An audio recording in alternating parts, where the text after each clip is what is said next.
Budu, makanan merentas zaman yang sinonim dengan penduduk di pantai timur, terutama Terengganu dan Kelantan. Tak keterlaluan kalau dikatakan hampir setiap rumah di sini ada sekurang-kurangnya sebotol budu sebagai penambah selera. Di perah asam limau, ada juga yang letak mangga muda, cili api dan ikan bakar untuk menambah kesedapannya. Kata orang, kalau makan, metua lalu pun tak perasan. Jeligo, istilah orang Kelantan, maknanya sangat berselera. Kalau dengar, rasanya macam senang. Tapi sebenarnya proses membuat budu bukanlah semudah yang disangka. Sebenarnya buat macam mana? Warisan Ketereh antara syarikat tempatan yang terkenal menghasilkan budu berkualiti. Produk yang dihasilkan menggunakan jenama Budu Cap Ketereh. Memang sentiasa dicari penggemar budu. Proses membuat budu dimulakan dengan membersihkan dan mengasingkan ikan bilis yang ada untuk memastikan hanya yang segar dan berkualiti digunakan. Kebanyakan ikan-ikan bilis ini diperoleh daripada nelayan tempatan.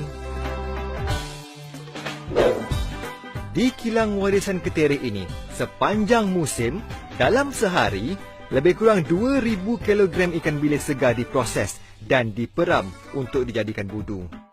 Banyak tu. Selepas dipastikan benar-benar bersih, ikan-ikan bilis ini dimasukkan ke dalam tong yang besar ini. Di sini, ikan digaul bersama garam dan diperam sehingga 6 bulan sehingga setahun. Tapak seluas 0.8 hektar ini boleh menempatkan sehingga 250 tong ikan bilis dan setiap satunya memuatkan sehingga 5 tan bilis. Setiap tong ini ditanda tarikh ia mula diperam. Ia sebagai rekod memastikan yang sudah matang sudah boleh diambil untuk proses seterusnya. Sekali-sekala ikan-ikan yang diperam ini akan diperiksa untuk memastikan proses peraman berjalan lancar dan ikan-ikan berada dalam keadaan baik. Kebersihan sangat dijaga di sini kerana sedikit sahaja pencemaran akan menyebabkan peraman rosak dan tidak boleh digunakan lagi. Kalau tak dijaga, produk budu yang dihasilkan boleh menyebabkan gatal-gatal bila dimakan. Ikan bilis ini akan diperam sampai hancur dan akan diproses mengikut jadual yang ditetapkan. Jadi, selepas ni nak buat apa pula? Selepas tempoh yang lama, ikan bilis yang siap diperam kemudiannya dimasukkan ke dalam periuk besar untuk dimasak dengan kaedah boiler. Biasanya, proses memasak, menapis dan membotolkan budu dilakukan pada bulan Disember hingga Mei. Kawasan sekitar dapur ini memang panas.